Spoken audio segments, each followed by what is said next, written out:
Hello everyone.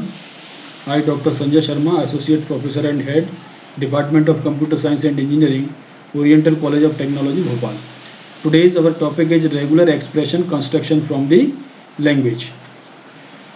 तो सबसे पहले हमने एक एग्जांपल लिया, राइट द रेगुलर एक्सप्रेशन. ये मैंने एग्जांपल लिया. कैसे रिप्रेजेंट करते हैं हम प्रीवियस वीडियो में ऑलरेडी देख चुके हैं, इसलिए मैं डायरेक्ट एग्जांपल से स्टार्ट करता हूँ. Right the regular expression for the language accepting all the strings in which any number of A's is followed by any number of B's is followed by any number of C's. सबसे पहले जब भी आप चाहे तो regular expression बनाएं या आप कोई ऑटोमेटा बनाएं, टीओसी के अंदर आपको सबसे पहले क्वेश्चन को अच्छे से एनालिसिस कर लेना बहुत जरूरी है. Any number of as, any number of B's, any number of C's आ सकते हैं. कंडीशन उन्होंने दी है कि A followed by any number of B's followed by any number of C's. Any number of A's followed by any number of B's followed by any number of C's. ये आपका question दिया हुआ है. तो एनी नंबर जब भी आप ask करते हैं क्वेश्चन में, तो एनी नंबर का मतलब होता है कि आप ए की कोई भी कॉम्बिनेशन की स्ट्रिंग आ सकती है इंक्लूडिंग एप्सिलॉन. तो जब आप क्लीन क्लोजर कैलकुलेट करते हैं किसी भी रेगुलर एक्सप्रेशन का, किसी भी सिग्मा पर जब आप कैलकुलेट करेंगे, तो इसका मतलब ये होगा कि उसमें नल आपका, एप्सिलॉन आपका इंक्लूडेड है. तो any number of A's followed by any number of B's followed by any number of C's. तो ये हमें कब मिल सकता है? जब हम A star concatenated with B star concatenated with C star. अब यहाँ पर देखिए इसका मीनिंग क्या होगा. ए स्टार का मतलब है अगर मैंने ए स्टार को एक बार रन किया, ए स्टार रिप्रेजेंट किसको करता है? Self loop. बी को मैंने दो बार रिपीट किया तो दो बार मैंने लूप चला दिया, और सी को मैंने एक बार लूप चलाया. तो ए बी बी सी, ये इस रेगुलर एक्सप्रेशन की ये स्ट्रिंग होगी. तो देखिए जो स्ट्रिंग है वो क्या आपके क्वेश्चन को सेटिस्फाई करती है. Any number of as, any number of a's भाई ए एक बार आया है, चार बार आता तो मैं चार बार भी लिख सकता हूँ, ठीक है. Followed by any number of बीज, यहाँ पर मैंने दो बी लिए हैं तो ये दोनों बी ए के बाद आ रहे हैं, मतलब फॉलोड बाई बी है, ठीक है, ये भी ठीक है. Followed by any number of C, तो सी मैंने एक लिया हुआ है तो ये भी आपका फॉलो करता है. इसका मतलब है जो क्वेश्चन आपको दिया हुआ था उस क्वेश्चन के हिसाब से मैंने जो रेगुलर एक्सप्रेशन लिखा है वो ठीक है.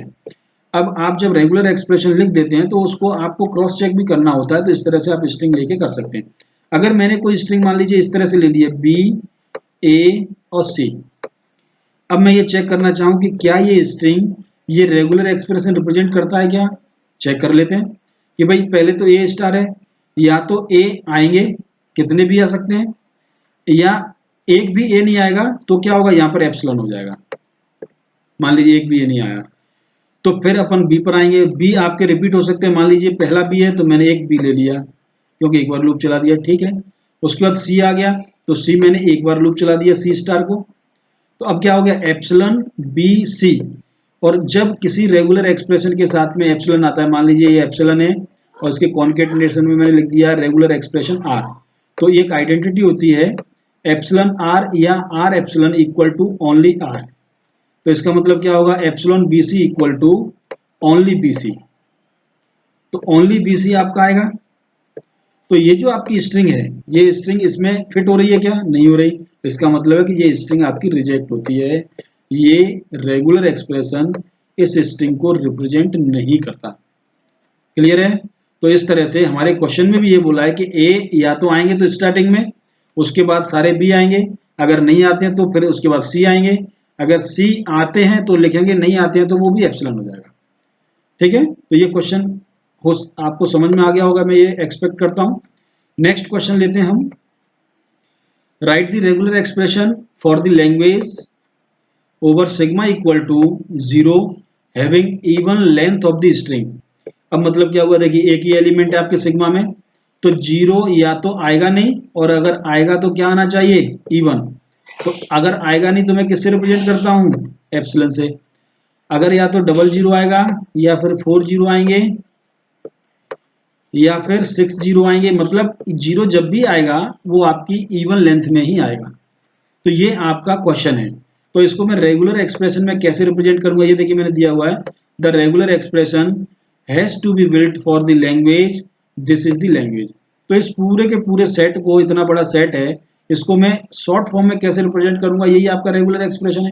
तो मैंने यहाँ पर लिख दिया 0 0 का होल स्टार। होल स्टार का मतलब क्या है कि या तो 0 0 आएगा ही नहीं, एप्सिलॉन होगा, या फिर 0 आएंगे तो डबल 0 आएगा। चलो ठीक है, ये भी आ गया। अगर मैंने एक बार और लूप चला दिया तो 0 0 एक बार और आ जाएगा तो 4 0 हो जाएंगे, ये भी आ गया। मैंने एक बार और लूप चला दिया तो ये 6 0 हो जाएंगे। इस तरीके से आपका ये कंटिन्यू होगा। तो इस तरह से हम इसको रिप्रेजेंट कर सकते हैं। तो ये आपका आंसर इसका ठीक सही है जो आपको क्वेश्चन दिया हुआ है। ठीक है भाई, तो ये आपको क्लियर होना चाहिए। नेक्स्ट क्वेश्चन लेते हैं अभी हम, एग्जाम्पल 3। ये जो एग्जाम्पल इसमें क्या बोल रहा है कि write the regular expression for the language of string which should have at least 0 and at least 1 1। मतलब write the regular expression for the language sigma, for the language over sigma equal to 0 1, a string which should have at least 1 0 and at least 1 1।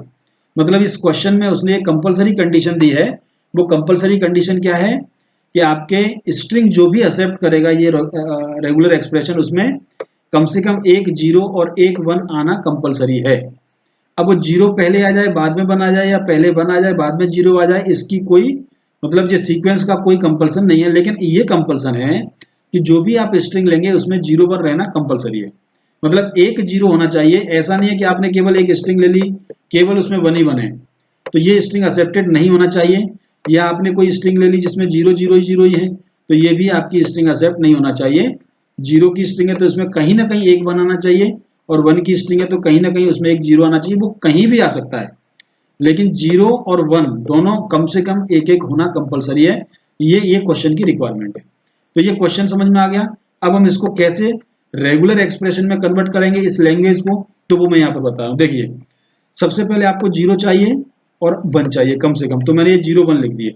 उसके बाद मैंने यहाँ पर, ये आप देख रहे हैं, ये 0 1 का होल स्टार लगाया हुआ है। तो 0 1 का होल स्टार का मतलब है कि 0 और 1 का कोई भी कॉम्बिनेशन आपका आ सकता है। तो 0 प्लस 1 का कोई भी कॉम्बिनेशन 0 और 1 के बीच में आ सकता है। और 0 के पहले भी मैंने 0 प्लस 1 का होल स्टार, और 0 1 के बाद भी मैंने 0 प्लस 1 का होल स्टार। इसका मतलब यह हुआ कि 0 जब आपका आ जाएगा तो उसके पहले 0 और 1 का कोई भी कॉम्बिनेशन आ सकता है।